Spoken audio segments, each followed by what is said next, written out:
Geelong in district football, the greatest league of all. Welcome to the Werribee Central segment of the Footy Show, and with me today I have the coach of the Werribee Central's Football Club, Peter Mark. Mate, thanks for making yourself available during the middle of a practice match. No dramas at all, Grubby.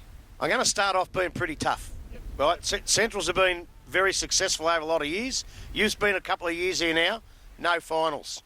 Is this the last hurrah for Peter Mark? Make the finals or go? 100%. That's why I see it's taken me probably a year or so to sort of fold back what we had here and what they've been building with a different structure. We've built some pretty strong young kids that have come through the under 18s, which are now starting to blossom a little bit. So, and also we'd rather keep that strong core of probably the valuable players that do the right thing around the footy club. So this is the one. I think there were a big opportunity and we might surprise a few sides this year. Mate, I watched the under-18s on a few occasions last year and I thought they were terrific. They played a cheating amateurs side to put all their unavailable players and all that sort of stuff and cost us the grand final. How many of those kids are coming up to play in our seniors this year?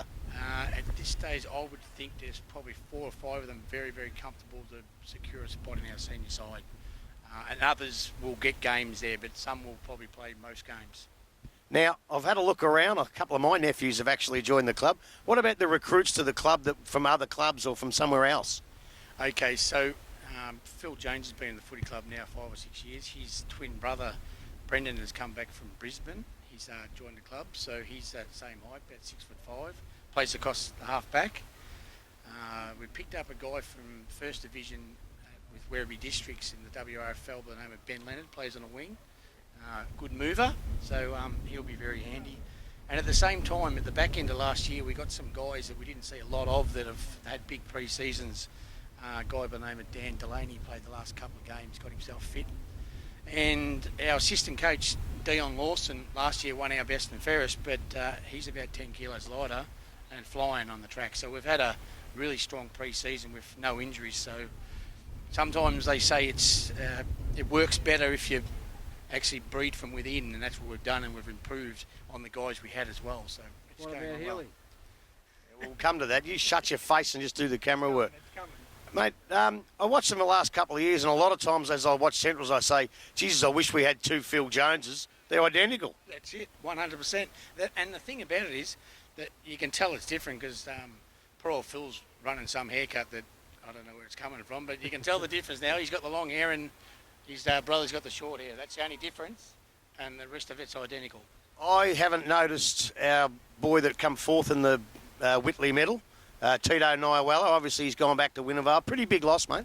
Yeah, he was a lot of his guys that he grew up with, even the guy Bowl that's the ruckman at Werribee Districts has gone back to Winnevale, so they're pretty tight, those guys.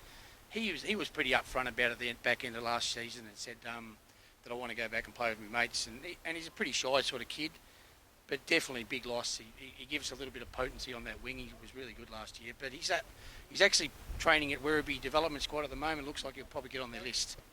So. Fantastic, mate. Listen, I know you got your practice match to get back to. They're playing pretty good footy out here. Thanks for joining us. Get back to your thing, and listen, hope we get a couple of games of Werribee Centrals this year. If we win, we sing the song, mate. Too easy. Thanks, Grubby. Thanks very much. Now, our second part of the segment, our second interview for the night, is a brand new incoming president. Ed Casher, life member of the footy club, done a hell of a lot of work, but there's still a lot of work in front of you, mate. Absolutely, mate. Thanks, Grubby. Yeah, no, there is a lot of work to do, but I think we're on the right track. As Skid said a bit earlier, we've got a lot of our juniors coming through now, which is good to see, especially being the past junior president. I did that for 8 years before getting on board with the seniors, but it's good to see them all out there, and I think we're going all right. One question I forgot to ask Mark, so we didn't have him for very long. You've been to most trainer nights, obviously, since about November. How have the numbers been, mate? Yeah, look, compared to past years, they've been a hell of a lot better, but they could still be improved. But it's hard around here too, because we have so many footy clubs around in the area within a 10k radius. A lot of guys are still playing cricket. Availability of grounds for training, it has been hard, but no, it's a hell of a lot better. We're getting probably 50 players at most training nights now, which is good. It's wonderful. Now, that's on field. Off field, we've got a few new blokes on the committee. We're looking pretty strong there. And how's our financial going as well? Yeah, no, that's all pretty good. I'm probably not the right person to speak to about financials, but we've got a couple of our past president back in Chopper. He's back, and we've got a couple of our past. There goes half your money. also got some past legends of the club too, with Barney, Mark Renato coming back on board. They've taken on a sponsorship role for us, which has been really good, and they've got in some really good sponsors at the moment. So we'll have some good announcements throughout the season, and they've got a lot of good stuff going, especially with past player events, and they're working really hard on trying to get a lot of the past players back to the club, which will be great. That's a big one this year because it's the 30-year reunion. But somebody told me Brenton Vilsons might be giving us a hand out. What's the go there? Yeah, no, he's on board. Haven't seen him yet because he's been tied up with work, but he's put his hand up to help out with the juniors as well, because we've got a really good junior program down here now. And so he's back. Back in '95 when he coached, he brought a lot with the matter of fact, he's done as much for this club, I reckon, than anyone I've ever seen here. So it's great to get blokes like that back on board. And what about yourself? You've been vice president and everything else, but this is the big job. Is it taking any more of your time? Oh, I wouldn't say more time. We've got a good crew on board, so we share the load evenly. Obviously, Shane Grigg did the job for 9 years and did a hell of a great job. And he's left big shoes to fill, but I'm sure we can, as a team and as a great committee, we can all get by and get through it. Mate, you're right there. I think Shane was probably the second best president in our family. But, well, I did it too. Mate, I know you want to get back to there as well. Thanks very much for a bit of a chat and all the best for the year, and hope you have a real good year. All right, thanks, buddy. Take care. Today, I feel like I'm standing in a big ditch here, but the president just mentioned a former legend of the club become committee member. What's the difference between playing and committee? How much in time-wise, mate? No time at all. Time's fine. Like, I've got a business to run as well, and I just get in when I can. Probably haven't been around the club as much as I'd probably like to, in recent years. But just looking at the club now, I just noticed that we haven't really played flags for a good,